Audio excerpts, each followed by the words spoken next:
Welcome back. October is National Bullying Awareness Month, and with the cell phones in the hands of almost it seems like every child these days, the subject of cyberbullying is now a major growing concern for many parents. Our next guest, McCullough, good friend of the show, is back with us today to share 3 tips to help your kids if they are being bullied, and then 2 tips if you think your kid might be the bully. That's interesting. You don't hear that often. We give a lot of advice on what to do if you are being bullied, which is certainly important, but not if you may suspect your kid is at fault. Both conversations are so important. Well, let's start with the first. What do you do if your child is being bullied, or what is your first step, I guess, of advice? Right. I recommend first and foremost is to take it offline. A lot of people who are engaging and kids who are engaging, they try to change the mind of the person that is offending them, and that never happens. So my first step is to take it offline and to remember the 3 Ds: document, delete, and discuss.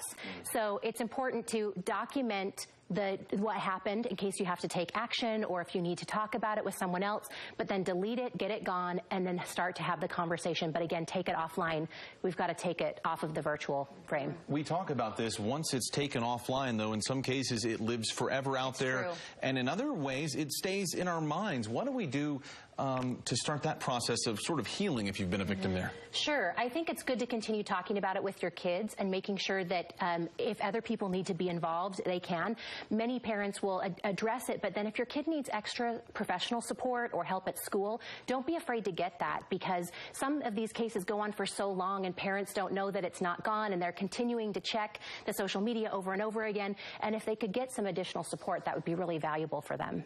What do you recommend if your child isn't bouncing back? Say you're taking those steps and you're still noticing the signs that something is wrong. Yeah, absolutely. First and foremost, change the situation. Maybe encourage a break from that social media channel for a while. Give them something else to do. Help them get into another hobby, because we have to replace the activity, because even when you're bullied, it becomes kind of an addiction to continue to go back.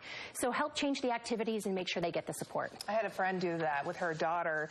She was only, I think, 12, wanted Instagram, started realizing the negativity that came with that at that age, and they just took it away for a few years, just until she felt like she was ready to have it back. So that is some really good advice. A couple of pieces of really good advice. When we come back, we're going to talk about what to do if you find out your child is cyberbullying other people online. Again, that's coming up in just a matter of moments. Good.